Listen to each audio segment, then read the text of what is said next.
Hello dear students. Previous video में हमने oogenesis की प्रोसेस को शुरू किया था और हमने oogenesis कैसे और कहाँ कंप्लीट होता है ये हमने पढ़ा था। एक बार इसका क्विक रिवीजन हम कर लेते हैं ताकि आगे का जो ये हमारा स्टडी मटेरियल है ये हमें अच्छे से समझ आए। मैंने आपको बताया था oogenesis तीन फेजेस में कंप्लीट होता है। फर्स्ट फेज होती है मल्टीप्लिकेशन फेज, ये है इसमें मल्टीप्लिकेशन फेज। सेकंड फेज होती है ग्रोथ फेज और थर्ड फेज होती है मैच्योरेशन फेज। मल्टीप्लिकेशन फेज में ऊगोनिया मल्टीप्लाई होकर के एडिशनल ऊगोनिया बनाते हैं और अतिरिक्त ऊगोनिया बनाते हैं। फिर किसी एक ऊगोनिया में ग्रोथ होती है, वो ग्रोथ फेज में एंटर करता है, उसे हम प्राइमरी oocyte कहते हैं। फिर ये जो प्राइमरी oocyte है यह इस मैच्योरेशन फेज में एंटर करते हैं। तो जब ये मैच्योरेशन फेज में एंटर करते हैं प्राइमरी oocyte, तो इसमें रिडक्शनल डिवीजन होता है। Reductional division that is meiosis यानी अर्धसूत्री विभाजन। और हम ये जानते हैं कि अर्धसूत्री विभाजन दो अवस्थाओं में कंप्लीट होता है, मीन्स अर्धसूत्री विभाजन प्रथम और अर्धसूत्री विभाजन द्वितीय। तो इस प्राइमरी oocyte में मियोसिस प्रथम होता है, मियोसिस प्रथम। तो इससे एक तो सेकेंडरी oocyte का निर्माण होता है और फर्स्ट पोलर बॉडी का निर्माण होता है। फिर जब मियोसिस सेकंड होता है तो इससे ये मेच्योर ओवम बनता है और ये तीन पोलर बॉडी बनती हैं। ये जो पोलर बॉडी होती हैं वो डीजनरेट हो जाती हैं और यहाँ पर ये मेच्योर ओवम का निर्माण हो रहा है। और ये mature ovum after fertilization with sperm ये जाइगोट का निर्माण करता है। तो इस तरह से oogenesis की प्रोसेस कंप्लीट होती है। अब हम आगे पढ़ते हैं oogenesis की प्रक्रिया के बाद में हम आगे पढ़ते हैं विटेलोजेनेसिस। मैंने आपको एक टर्म होती है वो आपको पहले भी बताई थी, उसका एक आउटलाइन हम पहले देखते हैं। तो ये oogenesis की जो प्रोसेस है उसको हम इस तरह से भी उसका विभाजन कर सकते हैं, दैट इज़ ये यहाँ oogenesis को प्रीमियोटिक और ये मियोटिक। प्रीमियोटिक अर्धसूत्री विभाजन से पहले की अवस्था और मियोटिक यानी अर्धसूत्री विभाजन जिस अवस्था में होता है।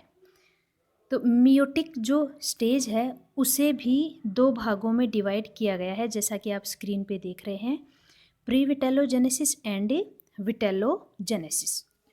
तो आज हम इन दोनों के बारे में ही और डिस्कस करते हैं, pre vitellogenesis and vitellogenesis. Pre vitellogenesis, पहले तो हम जो विटेलोजेनेसिस है इसका मैं आपको मीनिंग समझा दूं। विटेलोजेनेसिस का मतलब होता है यौग का निर्माण होना, और यौग होता है जिसे हम हिंदी में पीतक कहते हैं। और पीतक क्या होता है? पीतक यह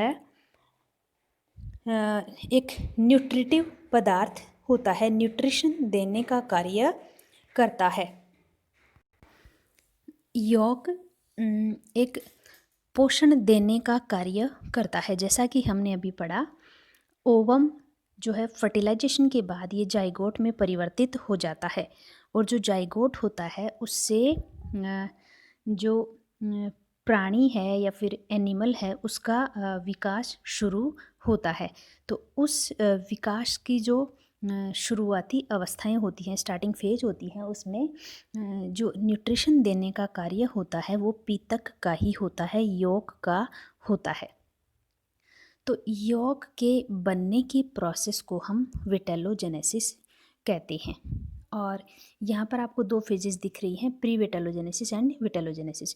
तो प्री विटेलोजेनेसिस मीन्स यौग के बनने से पहले की अवस्था, और विटेलोजेनेसिस मीन्स यौग के बनने वाली अवस्था। तो इन दोनों अवस्थाओं के बारे में हम पढ़ते हैं। अब प्री विटेलोजेनेसिस में अगर हम देखें तो इसमें जो जाइगोट है उसके न्यूक्लियस में एक तो ग्रोथ होती है और दूसरा साइटोप्लाज्मिक सब्सटेंसेस में ग्रोथ होती है।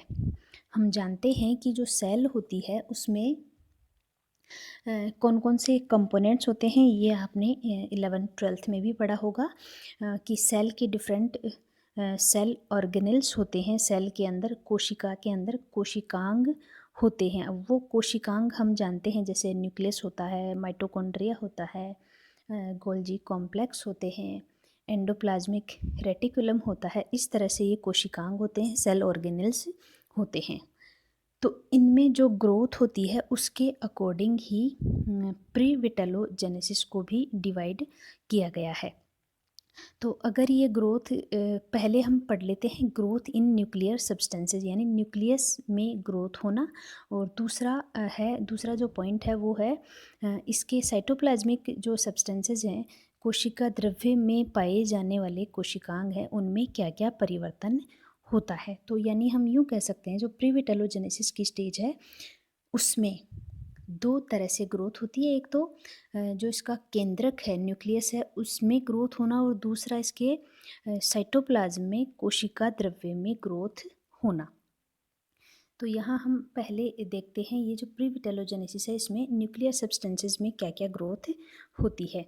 तो ये जो न्यूक्लियस है उसका जो न्यूक्लियोप्लाज्म है, न्यूक्लियर सैप है, उसमें उसकी ग्रोथ होने से उसका जो साइज है वो भी बढ़ जाता है। और इसके अलावा एक और इम्पॉर्टेंट चेंज आता है कि जो क्रोमोसोम्स होते हैं उनकी साइज़ बढ़ती है और वो लैंप ब्रश क्रोमोसोम के समान दिखाई देते हैं, या लैंप ब्रश क्रोमोसोम वो बन जाते हैं। इसके बारे में भी आपने पढ़ा होगा शायद कि लैंप ब्रश क्रोमोसोम जो होते हैं उनका साइज़ बहुत बड़ा होता है। और इनको लैंप ब्रश नाम क्यों दिया गया है? क्योंकि ये लैंप को साफ़ करने वाले ब्रश के समान दिखाई देते हैं, इसलिए इनको लैंप ब्रश क्रोमोसोम कहा जाता है। और इसके बारे में भी आगे हम डिटेल से पढ़ेंगे। यहाँ केवल आप इतना ध्यान रखें कि जो लैंप ब्रश क्रोमोसोम्स हैं वो उनका साइज़ बहुत बड़ा होता है। और उनका साइज़ बड़ा होने के क्या बेनिफिट हैं? क्योंकि क्रोमोसोम्स का साइज़ बड़ा होगा तो उससे ज़्यादा अमाउंट आरएनए का बनेगा, और ज़्यादा अमाउंट आरएनए का बनेगा तो क्योंकि आरएनए से बनता है प्रोटीन, तो ज़्यादा ही प्रोटीन का निर्माण होगा। डीएनए से बनता है आरएनए, और आरएनए से बनता है प्रोटीन, जो कि एक न्यूट्रिटिव सब्सटेंस है। तो अधिक क्रोमोसोम से अधिक डीएनए से बनता है ज़्यादा आरएनए, और उससे ही फिर अधिक प्रोटीन का निर्माण होता है। तो ये जो ज़्यादा प्रोटीन बन रहा है वो भी यॉर्क का हिस्सा बनता है। फिर नेक्स्ट है ग्रोथ इन साइटोप्लाज्मिक सब्सटेंसेस।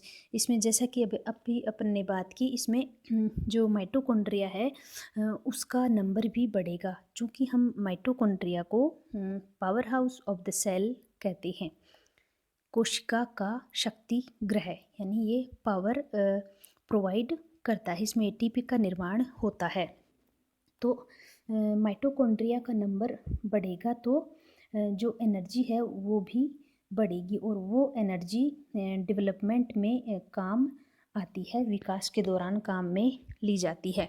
तो जो माइटोकॉन्ड्रिया का नंबर है वो भी बढ़ जाता है। और जो गोल्जी बॉडीज़ हैं वो डिसअपियर हो जाती हैं और वो कॉर्टिकल ग्रेन्यूल्स में परिवर्तित हो जाती हैं।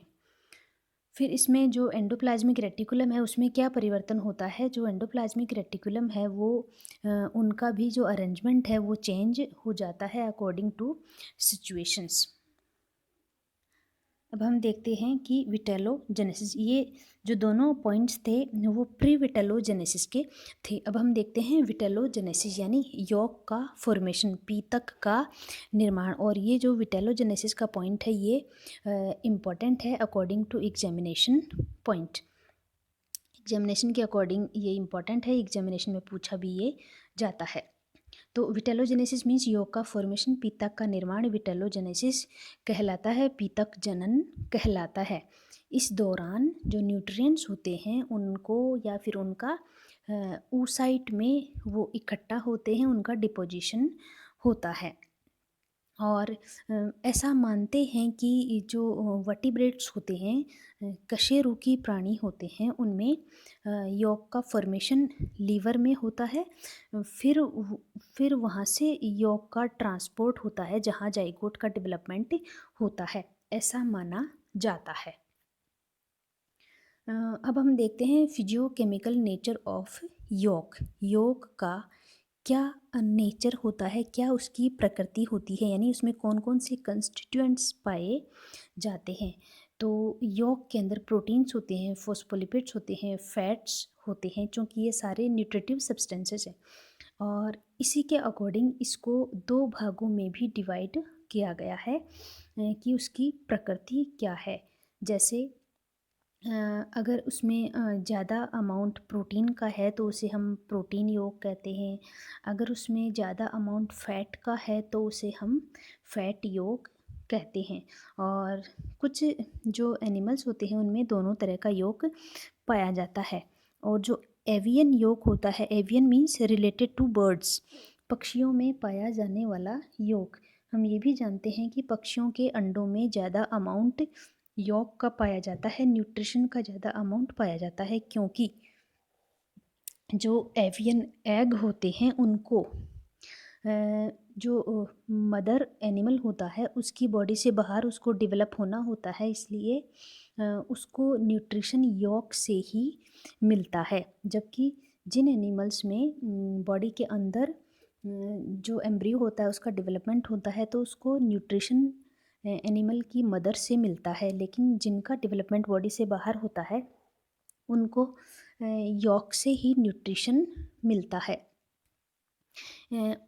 तो जो एनिमल्स अंडे देते हैं बॉडी से बाहर उन्हें हम ओवीपेरस एनिमल भी कहते हैं, ये हम आगे पढ़ेंगे। और जो बच्चे जन्म देते हैं उन्हें हम विविपेरस एनिमल्स कहते हैं। तो जो पक्षी हैं वो ओवीपेरस एनिमल्स में आते हैं और वे अंडे देने वाले प्राणी होते हैं, इसलिए उनमें ज़्यादा अमाउंट ऑफ यॉक पाया जाता है ताकि एम्ब्रियो का डेवलपमेंट होने के दौरान उसको पोषण मिल सके। तो जो एवियन यॉक होता है उसका कंपोजिशन अगर हम देखें तो आपकी स्क्रीन पे ये नज़र आ रहा है।